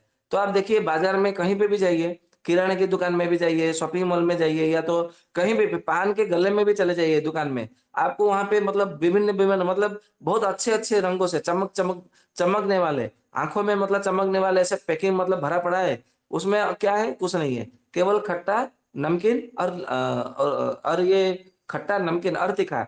तीखा, खट्टा, नमकीन मतलब कट्टो, अम्ल, लवण, ये 3 रस ही उसमें होते हैं, बाकी कोई रस नहीं होते। तो उससे क्या होता है कि धीरे-धीरे उनका रंजक पित्त विकृत होता है। तो ऐसा नहीं करना चाहिए। ठीक उसी तरह जो मतलब मिट्टी के ऊपर बिना कोई कपड़ा बिछाए मतलब वो जो बैठ जाते हैं सो जाते हैं और बिना किसी लकड़ी के सहारे जो बैठ जाते हैं, मतलब बोलते हैं कि मतलब मिट्टी तो मेरी माँ है, माँ की गोद में बैठ जाना है, माँ की गोद में एक ना एक दिन तो सोना है। अरे भैया जब सोने का समय आएगा तब सो जाइए, परंतु अभी जब मतलब सोते हैं ना, तो उसके ऊपर कोई ना कोई मिट्टी या तो कोई चादर या तो कोई मतलब जो कुशा का आसन होता है उसमें बिछा करके आपको सोना चाहिए। परंतु कुछ लोग मतलब देखा है कि वो मिट्टी के ऊपर सीधा ही ऐसे ही लेट जाते हैं। या तो मतलब सीमेंट का घर है और ग्रीष्म ऋतु में मतलब मार्बल का घर है, जो ग्रेनाइट का जो घर में मतलब हम डालते हैं, तो ग्रीष्म ऋतु में उनाले के मौसम में क्या होता है, सबको गर्म लगता है। तो ऐसे ही मतलब बिना कोई कपड़ा बिछाए, बिना कोई मतलब चादर बिछाए वो सो जाते हैं। तो ऐसे भी क्या करेगा, वो रंजक पित्त आपका विकृत हो जाएगा। ये आपको ध्यान देना है। ठीक उसी तरह जो अधिक मात्रा में मसालों का सेवन करते हैं, मसाले यानी कि जितने सारे हमारे जो रसोई घर में हैं, तो आपको कोई समस्या हुई, दिक्कत हुई, तो आपने रसोई घर का आपने सेवन किया, तो ठीक हो गया, तो उसको बंद कर देना चाहिए। परंतु यदि मतलब जो हाँ, मैंने तो जीरे का मतलब सेवन किया था, तो मुझे पतला दस्त हो रहे थे, तो ठीक हो गया। चलो अभी मैं जीरे का ही सेवन करता हूँ, तो मुझे पतला दस्त कभी होगा भी नहीं। ऐसा भी उल्टे सोचने वाले बहुत सारे लोग हैं हमारे भारतवर्ष में। एक खोजो तो हज़ार मिलेंगे, नमूनाओं की कोई कमी नहीं है। तो ऐसा भी जो करेंगे ना, जीरे का अधिक मात्रा में सेवन करेंगे, तो उससे भी मतलब क्या होगा, रंजक पित्त विकृत हो जाएगा। केवल जीरे की बात नहीं है, जितने सारे मसाले हैं, जो 64 प्रकार के मसालाओं की मतलब बात कर रहे हैं, हम बात नहीं कर रहे, वो तो चरक जी ने कहा है। पाचक पित्त के अंतर्गत तो वो सारे के सारे चर्चा का विषय है। आप लोगों को पता चलेगा और बड़ा मजा लगेगा, आनंद आएगा कि हमारे रसोई घर में 64 द्रव्य क्या-क्या होने चाहिए, तो बहुत अच्छा लगेगा आपको, आप लोगों को। तो जो 64 द्रव्यों को जो गरम मसाला या तो जो भी मसाला कहा गया है, उनका अधिक मात्रा में सेवन करना, तो उससे भी जो है हमारा रंजक पित्त वो विकृत हो जाता है। और ठीक उसी तरह जो अपने शरीर में कफ की मात्रा को नहीं बढ़ा रहे, केवल पित्त की मात्रा को बढ़ा रहे हैं, तो उससे भी जो है रंजक पित्त हमारा विकृत हो जाता है। ये आपको मतलब ध्यान में रखना है। और ठीक उसी तरह ये भी कहा है कि जो पानी बहुत ज़्यादा मतलब पानी बहुत कम पीते हैं, मतलब पानी बिल्कुल पीते ही नहीं है, तो ऐसे भी जो है उनका रंजक पित्त मतलब विकृत हो जाता है। ये तो मतलब हो गया मतलब उसका मतलब क्यों विकृत हुआ? मतलब पानी ना पीना ये भी मतलब एक प्रकार से उसका मतलब कारण है। अभी हम और चर्चा करेंगे कि उसका क्या-क्या लक्षण है और कैसे पता चलेगा कि उसका मतलब लक्षण क्या है? तो सबसे पहले ये कहा गया है मतलब सबसे जो पहले उसका नींद की कमी मतलब उसको नींद नहीं आएगी। मतलब ये सबसे पहले जो है मैं पूर्व रूप बता रहा हूँ। मतलब ये आपको मतलब कैसे पहचानना है कि रंजक पित्त विकृत हुआ है या नहीं है। तो मैं कुछ लक्षण बता रहा हूँ, आप लोगों के सामने बता रहे हैं।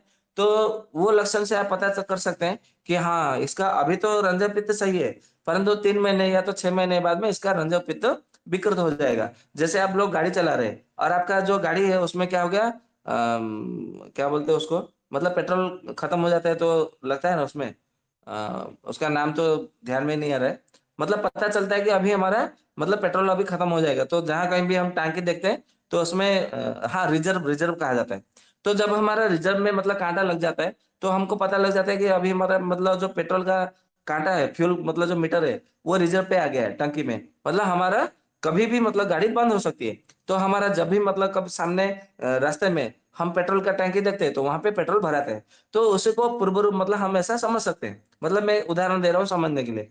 तो सबसे पहले जो है ना आपको नींद की कमी आएगी, मतलब नींद बिल्कुल नहीं आएगी। तो आपको उसी समय तुरंत समझ जाना चाहिए कि मेरे को हो सकता है कि 3 महीने या तो 6 महीने के बाद में मेरा रंजक पित्त विकृत होने वाली है। और अपने जो-जो मतलब कारण है, वो कारण खोजना चाहिए और उन कारण को मतलब पता करेंगे, तो आपका कारण को नष्ट करेंगे। तो आपका रोग नष्ट हो जाएगा, क्योंकि आयुर्वेद कहता है कि कारण को नष्ट करो। तो ये सबसे पहला लक्षण है, नींद की कमी। ठीक उसी बाद में दूसरा जो लक्षण है, वो ऐसा है कि उसका मतलब चेहरे में देखेंगे, तो उसका चेहरे में तेज नहीं होगा, एकदम मतलब रूखा-सूखा मतलब दिखेगा। ये दूसरा लक्षण है। ठीक है, तीसरा जो लक्षण है, उसको बिल्कुल पेट ही साफ मतलब नहीं होगा। मतलब उसको सुबह में उठेगा, तो उसको शौच के लिए मतलब मन ही नहीं करेगा, तो ये लक्षण है। ठीक उसी तरह उसको भूख नहीं लगेगा, परंतु ज़्यादा प्यास लगेगा और देखेंगे उसका जो मूत्र का रंग जो है, एकदम मैला-मैला करके मतलब मतलब मलिन दिखेगा, मतलब गंदा-गंदा उसमें दिखेगा।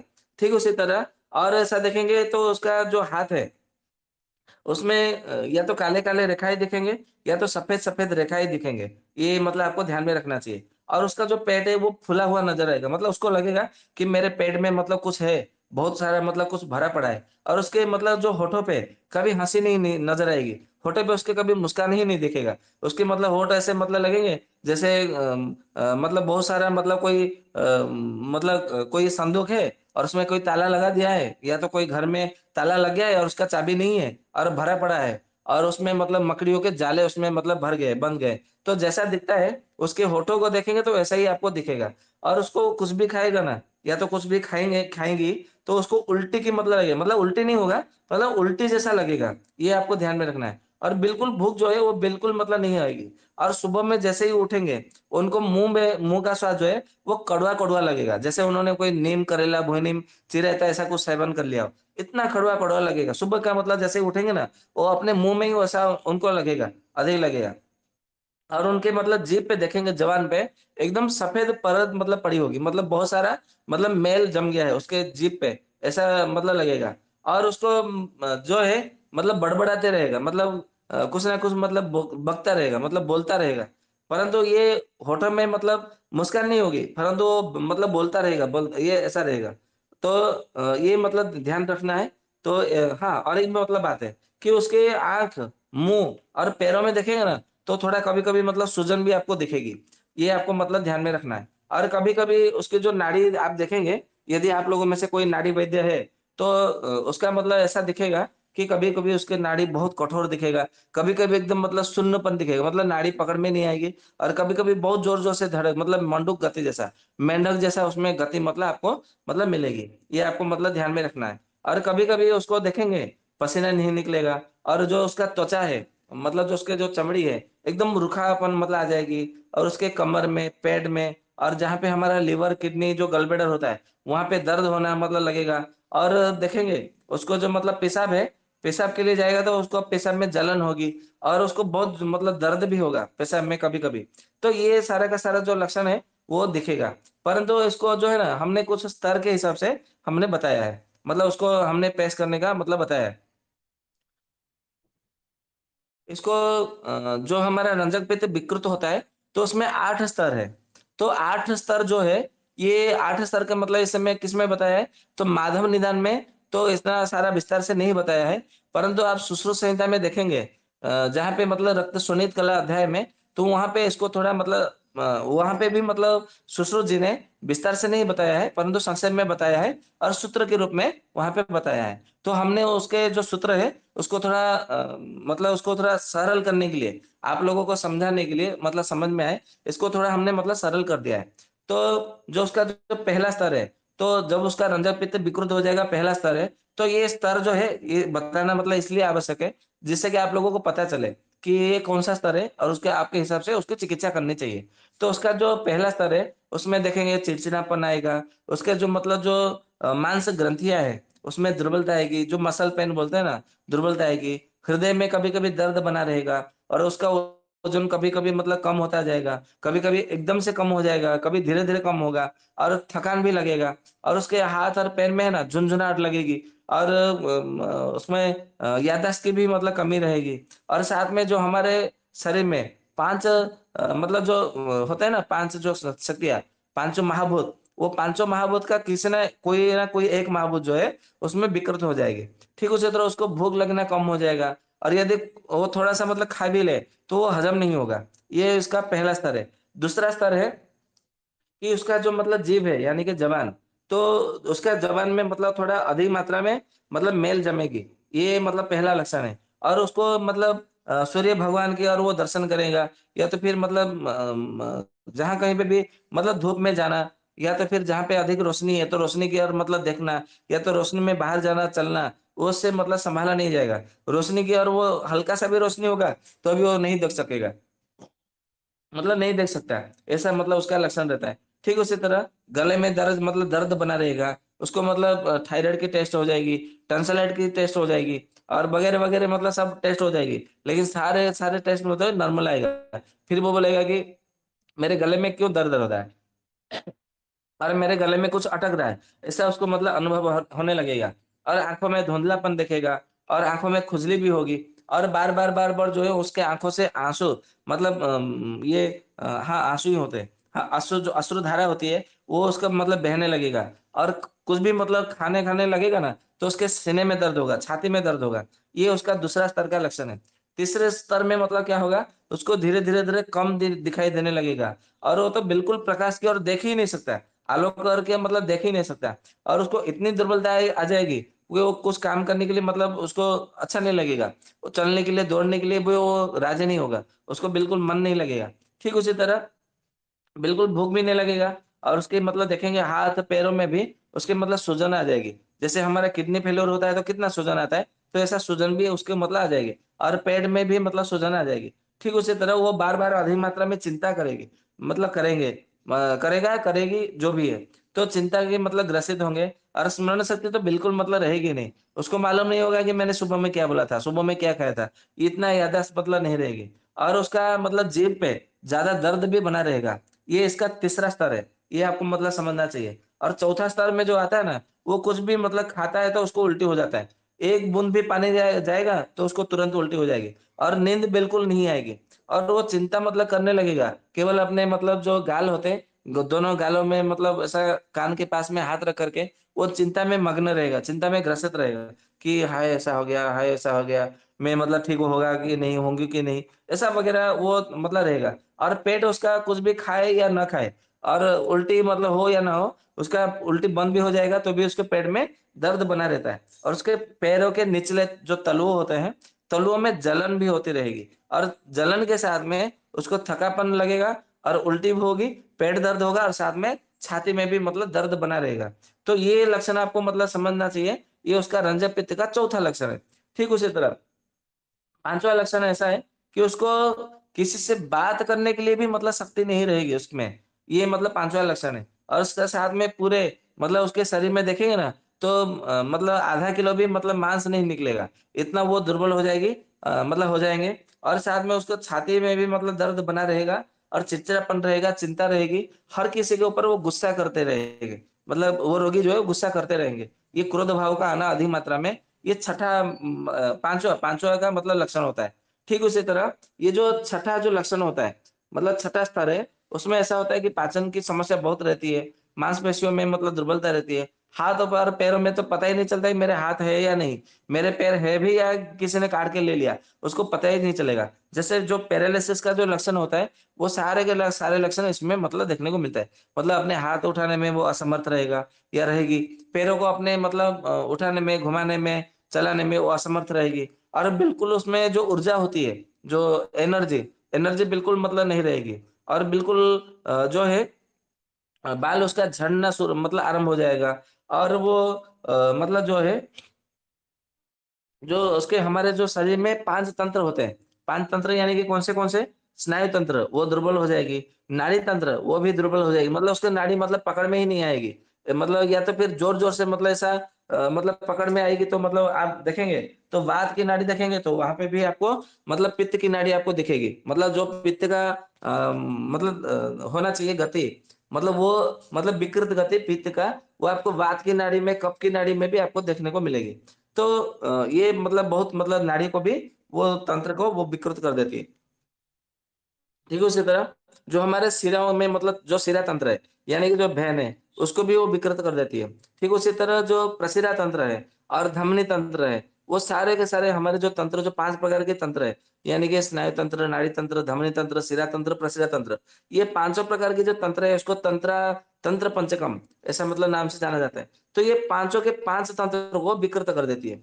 ये मतलब छठा स्तर है। 7वाँ जब स्तर होता है, तो वो बिल्कुल भूख नहीं लगता है और खाने को इच्छा ही नहीं होती। वो उसको कुछ भी मतलब अमृत भी ला को दे दो कि अमृत है और इसको पिएगा तो या तो पिएगी तो मतलब कभी मरेगी नहीं या मरेगा नहीं और तू बिल्कुल ठीक हो जाएगा। फिर भी उसको इतना जोर से दर्द होता रहता है नाभि के पास में कि वो एक बूंद भी मतलब पीना वो सहन नहीं कर सकता, सेवन ही नहीं कर सकता। तो ऐसा मतलब इतना मतलब बड़ा कष्टदायक होता है, रंजक पित्त विकृत होता है तो। और चिड़चिड़ापन होता है।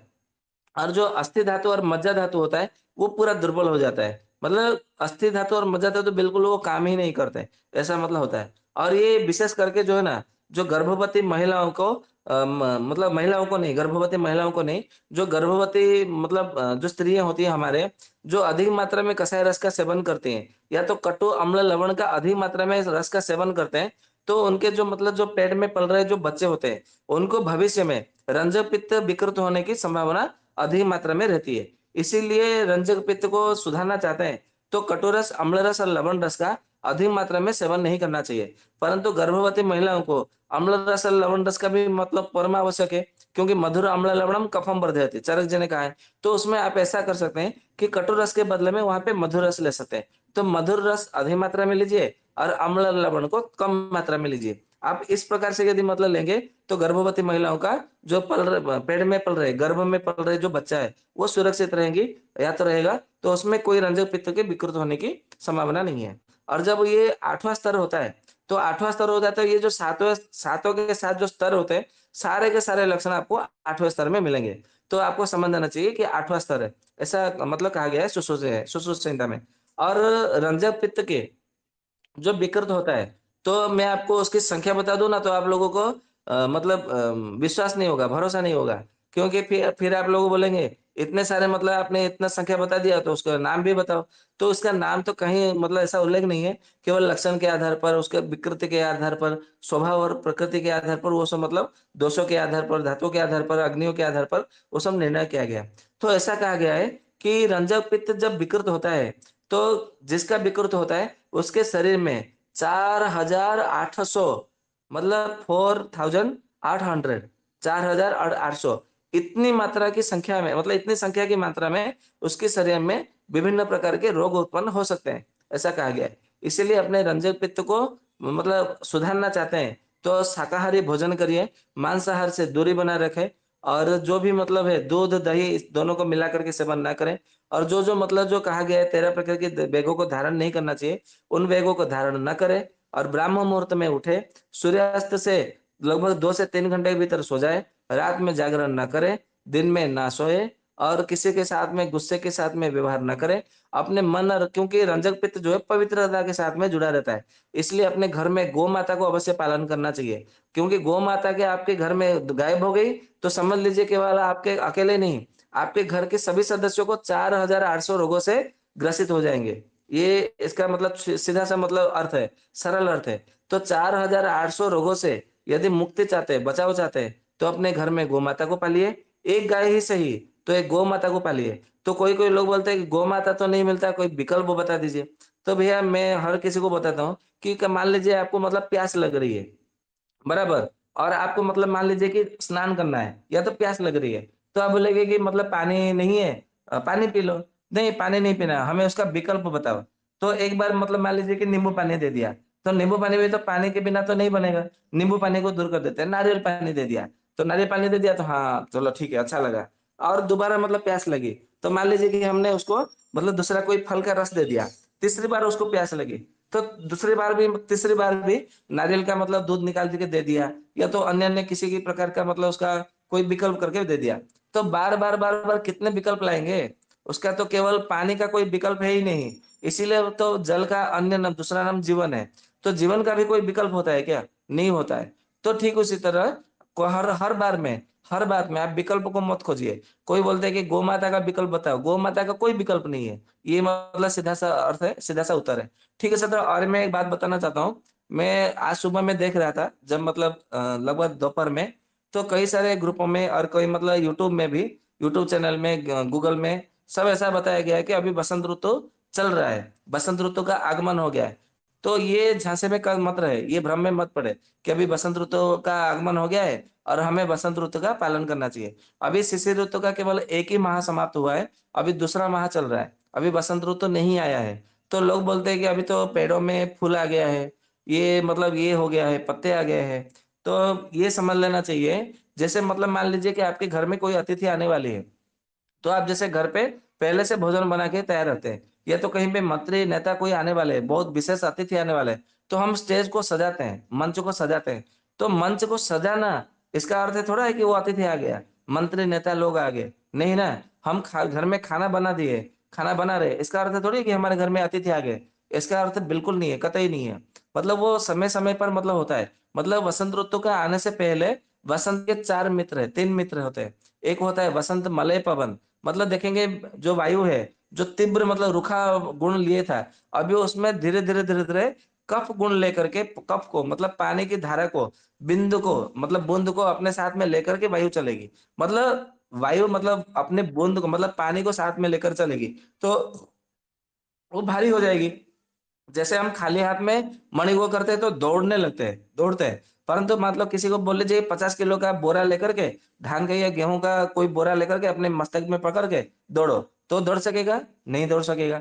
तो क्योंकि उसमें भारीपन आ जाएगा। तो भारी जो होता है तो धीरे धीरे चलता है। तो वायु में भी ये जो जल की जो कुछ ना कुछ जो मतलब गुण है, उसको साथ में लेकर के वायु चलेगी। तो जो गायु वायु जो है वो वायु भारी होने के कारण उसकी मंद गति हो जाएगी, मतलब वो धीरे धीरे चलेगी। और इसी को सभी आचार्यों ने मलय पवन ऐसा नाम दिया गया है। मलय पवन इसलिए क्योंकि जो मलय गिर से मतलब जो कफ का गुण होता है उस वायु में वो मिलाए रहता है, इसीलिए इसका मतलब कहा गया है। दूसरा जो गुण है, हर पेड़ पत्ते मतलब देखेंगे चारों ओर फूल आने लगेंगे, नए नए पत्ते उसमें मतलब आने लगेंगे, ये मतलब बात होती है। तो उसमें भी ये वसंत ऋतु का स्वागत करने के लिए वो सब सजावट हो रही है। धरती जो मतलब माता, वो नए साल को स्वागत करने के लिए लोगों को मतलब उत्साहित करने के लिए कि अभी मतलब तुम्हारा नया वर्ष आने वाला है अगले महीने में, और अभी से तैयारी करो। जैसे किसी का मतलब अगले महीने में किसी का विवाह होता है, तो लगभग 1 महीने 2 महीने पहले से तो सजावट करते हैं ना, तैयारी करते हैं।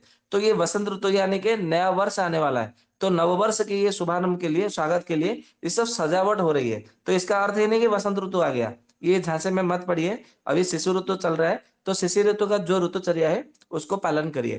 तो ये आप लोगों के मतलब कुछ बताना था तो बता दिया। और रंजक पित्त में रंजक पित्त के विषय में क्यों विकृत होता है और क्या क्या लक्षण है, जो मतलब मुझे गुरु की कृपा से, ईश्वर के आशीर्वाद से जो प्राप्त हुआ था, वो हमने आपके समक्ष उपस्थापना कर दिया। आशा करता हूँ आप लोगों को कुछ नया सुनने को जानने को मिला होगा, या तो कोई नया दिशा, नई दिशा मतलब मिली होगी। तो आप लोगों को सबको अच्छा लगा होगा। और ये ज्ञान अपने तक सीमित न रख करके हर किसी को बताइए, सबको बताइए। तो इससे जो है लोगों का भला होगा, और लोग जो है कोई भी मतलब बीमार से ग्रसित नहीं होंगे। क्योंकि हमें जब बीमार पड़ते तब हम औषधि के लिए पैसा खर्च करते हैं। तो ऐसा कुछ करिए जो हमें बीमारी ही ना पड़े। ये आयुर्वेद है कि स्वास्थ्य से स्वास्थ्य रक्षणम, मतलब अपने स्वास्थ्य की रक्षा करना, ये सबसे बड़ी बुद्धिमानी है, ये मतलब कहा गया है। तो ठीक है, तो मैं अपने व्याख्यान को यहीं पे विराम देता हूँ। आप लोगों का यदि कोई है, 9 तो 10 बज गए, तो ठीक है। यदि किसी किसी को कुछ मतलब कहना हो, तो एक शब्द में, दो शब्द में ऐसा प्रश्न रखना हो तो रख सकते हैं। अन्यथा फिर दीपक भैया शांति पाठ करके हमें विदाई दीजिएगा। बेद जी वंदे मातरम।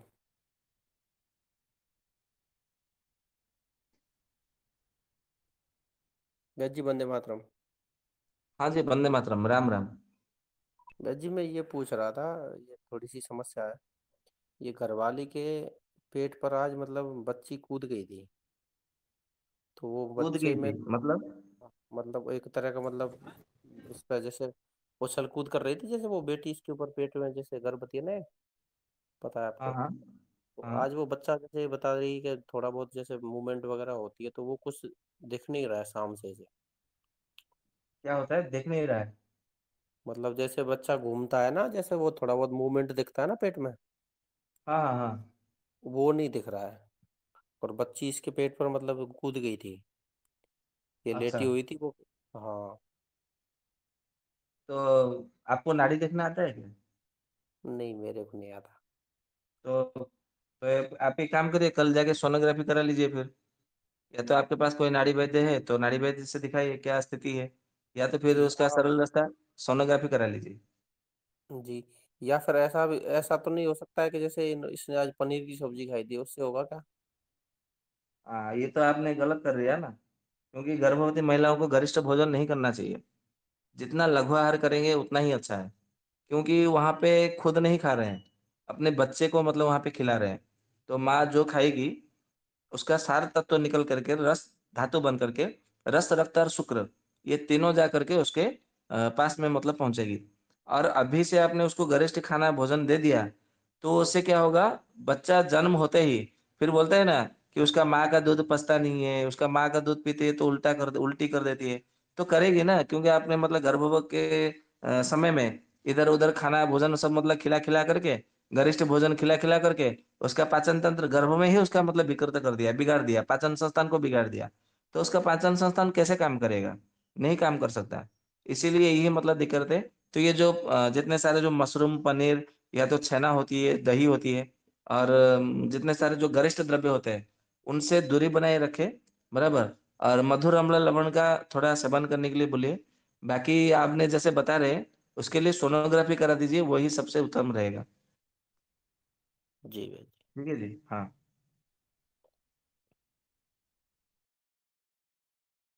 और वंदे किसी वंदे मातरम। वंदे वैद जी, अमलतास के बारे में थोड़ी जिज्ञासा थी, कृपया थोड़ा बताएंगे।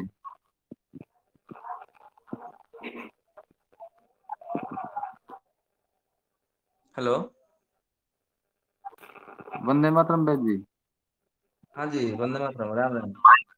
राम राम वैद जी। वैद जी, अमलतास के बारे में पूछना था कि हम उसको कितना टाइम यूज करा सकते हैं पेट साफ के लिए। सप्ताह में एक दिन।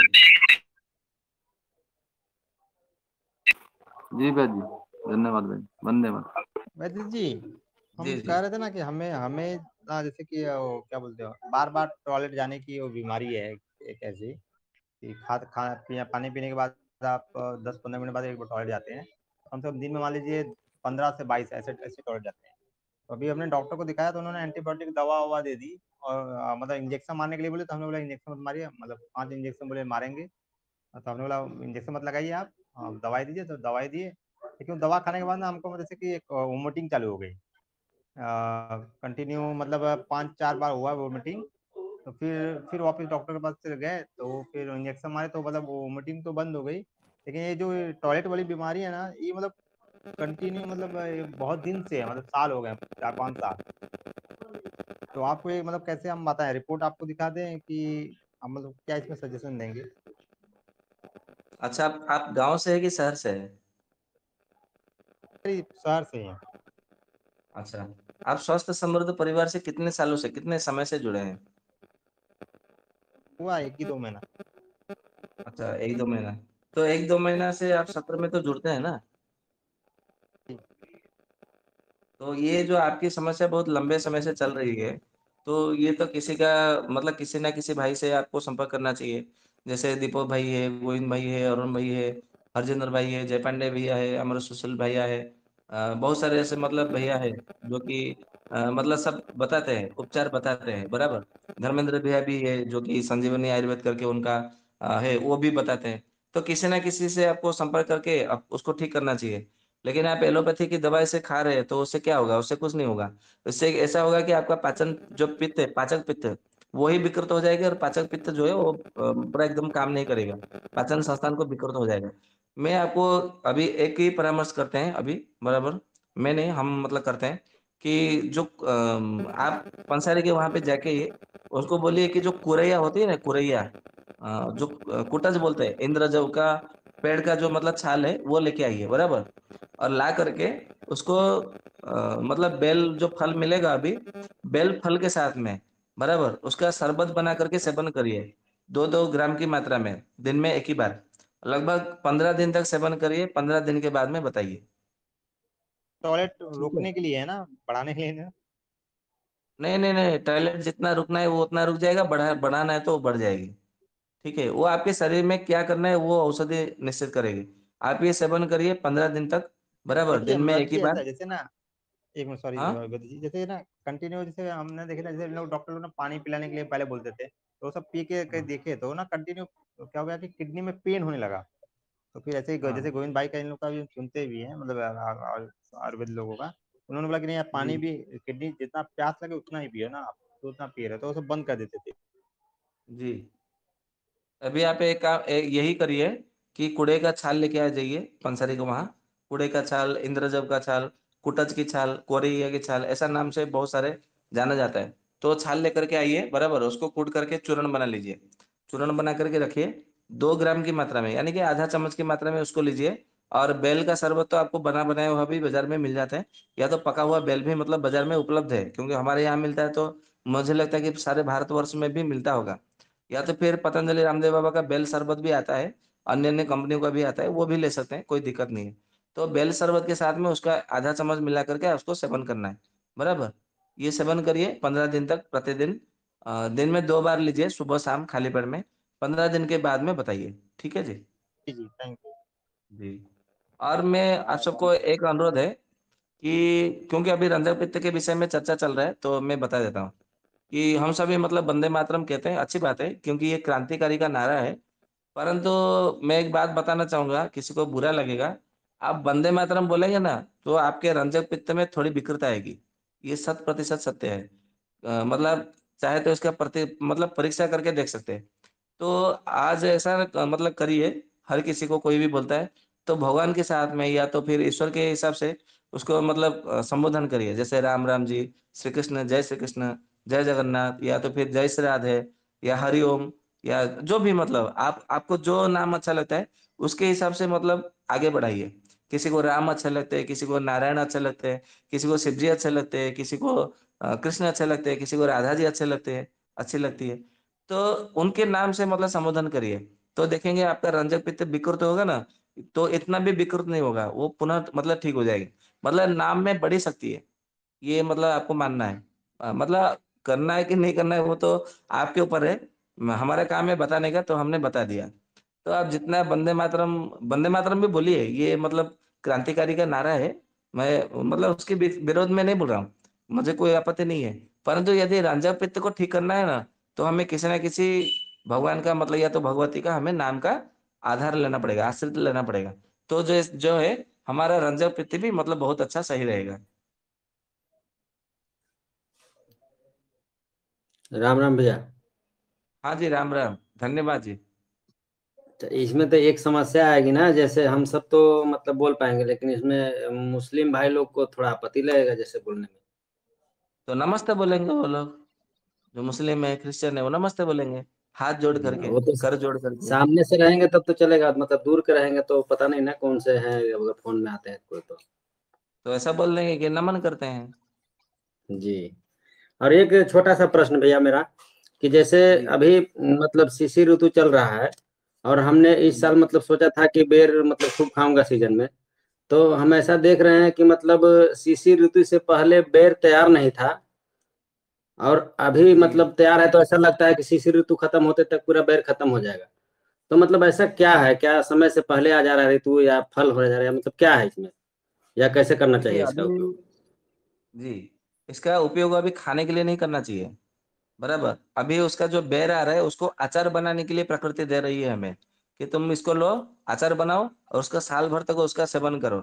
परंतु हम लोग क्या, अभी अचार बनाने की विधि भी सारे घर के महिलाएं मतलब अभी पता ही नहीं है, सब छोड़ चुके हैं, ज्ञान को जी मतलब जी, इधर लुप्त हो कोई चुकी नहीं है। बनाता, बिल्कुल बनाता ही नहीं, हम तो जानते भी नहीं क्या अचार होता है इसका, इस टाइप से मतलब अभी। जी। तो अभी अचार बनाने की विधि है ना, हमारे आयुर्वेद के ग्रंथों में ही बताया गया है, किसी अन्य ग्रंथ में नहीं है। तो आयुर्वेद को आजकल तो कोई पढ़ता नहीं है, हर किसी को चाहिए कि मतलब मैं एमबीबीएस करूँ। अभी एमबीबीएस बीएमएस की बात नहीं है इसमें, क्योंकि बीएमएस करने वाले भी मतलब अचार कैसे बनाया जाता है उनको पता ही नहीं है। तो वो बात जाने दीजिए। जी हमको यदि मतलब मौलिक आयुर्वेद पढ़ेंगे या चर्चा आलोचना करेंगे, तभी हमें ये सब मतलब ज्ञान प्राप्त होगा, कि कौन से द्रव्यों से क्या व्यंजन बनाना चाहिए, कैसे बनाना चाहिए, और उसका किस प्रकार से प्रयोग करना चाहिए, किन किन रोगों के ऊपर प्रयोग करना चाहिए। वो सारे के सारे हमें मतलब वहां से हमें सिखाया जाएगा। जैसे बताया गया था, शिशिर ऋतु में आपको मतलब 5 चीजें मतलब खाना चाहिए, कि खिचड़ी के 4 यार, दही घी, पापड़ दही अचार। मतलब शिशिर ऋतु में घी ज्यादा खाना चाहिए, पापड़ ज्यादा खाना चाहिए, अचार ज्यादा खाना चाहिए, दही का ज्यादा खाना चाहिए, और खिचड़ी का ज्यादा खाना चाहिए। परंतु जिन लोगों ने ये 5 चीज को छोड़ करके अन्य अन्य वस्तुओं का मतलब भोजन किया है, उनका देखिए पाचन तंत्र में विकृति आई है या नहीं आई है। जी। ये समझने का विषय है, ये अनुभव का विषय है, अनुसंधान का विषय है कि ऐसा ऋषियों को मतलब क्या दिख गया था कि उन्होंने मतलब बदल दिए थे, परंतु हमको समझ में नहीं आ रहा है। जी आजकल मतलब कहीं पे भी दावत होते तो बिना बकरी का मांस और बिना मछली के, बिना मुर्गे का मांस के, मतलब बिना अंडे का तो कोई मतलब टिफिन नहीं होता, कोई मतलब किसी का भूख भूख की जो ज्वाला है वो शांत नहीं होती। मतलब देखा है बहुत ज्यादा, बहुत लोगों में। तो ऐसा नहीं होना जी चाहिए। तो वो बात अलग है, वो तो पाचक पित्त के विषय में रहे तो उसके विषय में अभी चर्चा नहीं करेंगे। तो ये बात हमने देखा जी। है। मतलब अभी हमको संग्रह करना चाहिए भैया, उसको बाद में यूज कर सकते हैं ना। हाँ, अभी संग्रह करके उसका अचार बनाने के लिए संग्रह करिए, अचार बना के रखिए, फिर उसका सेवन करिए तो बहुत अच्छा रहेगा। फिर पूरे साल खा सकते हैं उसको। पूरे साल खा सकते हो, उसमें कोई दिक्कत नहीं है। जी ठीक है भैया, धन्यवाद। जी जी, धन्यवाद। राम राम। राम राम वैद्य जी। हाँ जी, राम राम। जी, जो वसंत ऋतु में बसंत पंचमी को जो सरस्वती पूजा मनाते हैं, जी। तो बसंत पंचमी ये किस तरह से कहलाता है? बहुत अच्छा प्रश्न है। इस विषय में मुझे संभवतः दीपक भाई ने या किसी ने फोन किया था, तो हम उस समय बाहर थे। नहीं तो हमारी इच्छा थी कि बसंत पंचमी के दिन एक बार, मतलब उससे पहले दिन सत्र मतलब कर लेना चाहिए उसके विषय में, कि उसका क्या विधान है और उसका हमारे शरीर के ऊपर क्या प्रभाव पड़ता है। जबकि वो शिशिर ऋतु का प्रथम मास चल रहा है, परंतु बसंत पंचमी मतलब नाम दिया गया है। तो लोगों के मन में ये भी मतलब थोड़ा शंका उत्पन्न होना ये स्वाभाविक है कि अभी शिशिर ऋतु चल रहा है तो ये बसंत पंचमी नाम इसका क्यों पड़ा। ये स्वाभाविक है। बसंत पंचमी नाम इसलिए पड़ा क्योंकि जो ये जो वसंत है, वसंत ऋतु, और जो हमारा जो मदन यानी कि जो कामदेव होता है ना, कामदेव रति, जी ये सब मतलब कहा गया है हमारे, वो सब शरीर रचना के विषय है। अभी मैं विस्तार से नहीं जाएंगे उधर। जो कामदेव होते हैं ना, कामदेव, कंदर्प, जी जी। कामदेव, दर्पक, मदन जो नाम से जाना जाता है, तो कामदेव का मदन नाम से जाना जाता है। और वसंत ऋतु का माता सरस्वती जी का, बराबर, और माता सिद्ध देवी का, ये चारों देवी और देवताओं का उसी दिन प्रकट हुआ था। इसलिए माता सिद्धि देवी का प्रकट हुआ था। इसलिए कहा गया है कि वो श्री पंचमी है, वो पंचमी तिथि को। और वसंत ऋतु के भी मतलब वहां पे प्रकट हुआ था बसंत, इसलिए वसंत पंचमी के नाम से जाना जाता है। और मदन का भी उसी दिन प्रकट हुआ था, इसीलिए उसी दिन को मदन पंचमी के नाम से जाना जाता है। और माता सरस्वती जी का भी उसी दिन प्रकट हुआ था, इसीलिए उसको माता सरस्वती पंचमी, या तो फिर मतलब श्री श्री पंचमी के नाम से भी जाना जाता है। क्योंकि क्योंकि माता सरस्वती का नाम भी श्री है, बराबर। इस प्रकार से उनका नामकरण हुआ है। ठीक है। जी, बहुत बहुत धन्यवाद आपको। जी जी, राम राम। तो ठीक है, अभी तो 9:25 होने लगे हैं, तो आज के सत्र को हम जय यहीं पे श्री विराम राम, जय देते हैं। श्री राम। जय श्री राम जय माता श्री जी, राम। जय श्री राम। मैं तो वैसे ही जय श्री राम ही ज्यादा पसंद करती हूँ। जी। बहुत अच्छा किया आज ने, आपने भी चालू करवा दिया, बहुत अच्छा लगा। धन्यवाद जी, नहीं नहीं, धन्यवाद। ये जय तो श्री हमारे ऋषि मुनियों ने ही चालू कराए थे, हमने नहीं, राम। हाँ कुछ नहीं हाँ, किया।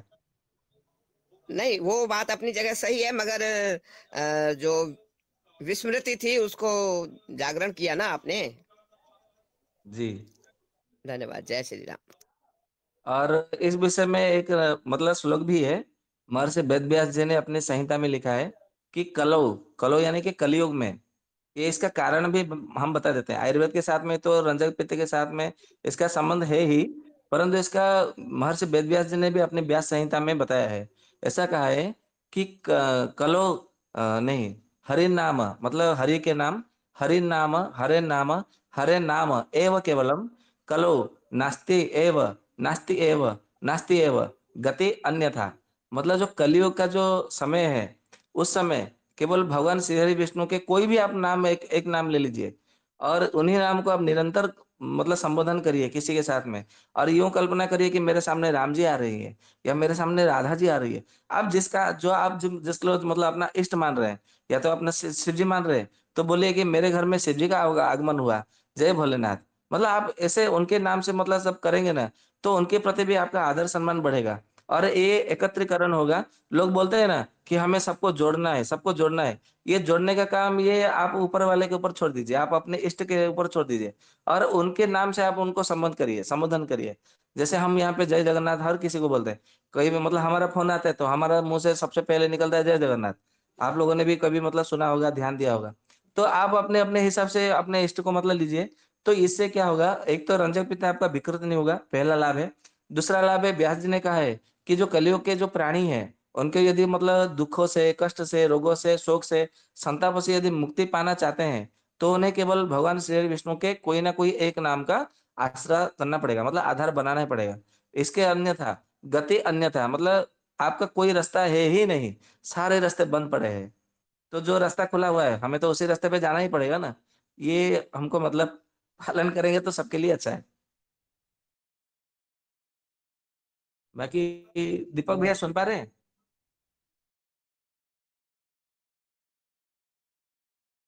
संभवतः दीपक भैया नहीं है।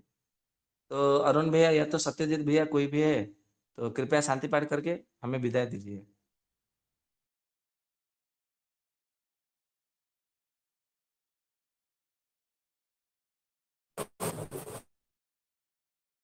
वंदे मातरम, क्या मेरी आवाज आ रही है? हाँ जी, हाँ जी, हाँ जी। आ रही है भैया। जी, मैं कोशिश करता हूँ, मैं ट्रेन में हूँ, फिर भी मैं कोशिश करता हूँ। जी, बहुत बहुत धन्यवाद वैद्य जी का आज के सत्र के लिए। और बहुत ही अच्छी जानकारी आज मिला रंजक पित्त पर। हम सब ने जो रंजक पित्त है वो क्यों विकृत होता है, जब विकृत होता है तो इस लक्षण हमें क्या क्या दिखते हैं, इन सभी बातों का अगर हम ध्यान रखते हैं तो एक रोगी का हम प्राण बचा सकते हैं, उनके जीवन में एक नई परिवर्तन ला सकते हैं, उनको कर सकते हैं। तो हम सभी में छुपे हुए हैं, हम सभी इसे समझे जाने और जो आयुर्वेद की विद्या है औरों में प्रसारित करें और अपने भारत को तो हम साथ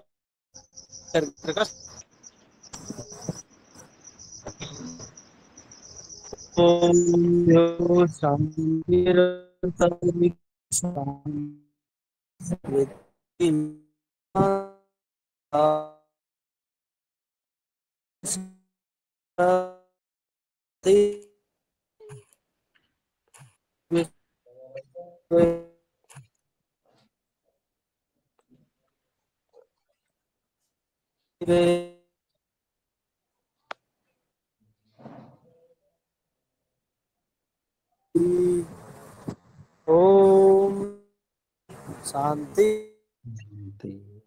शांति शांति।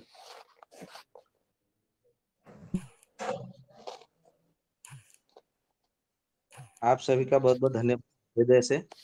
और भगवान धन्वंतरि जी से प्रार्थना है, वो आप सबके रंजक पित्त को बहुत अच्छा प्राकृतिक अवस्था में रखे और आप सब जिससे कि स्वस्थ बने रहे, समृद्ध बने रहे और अन्य लोगों को भी स्वस्थ और समृद्ध बनाने में सहयोगी बने। आप सबका बहुत-बहुत हृदय से धन्यवाद। राम, राम। शुभ रात्रि आप सबको। शुभ रात्रि।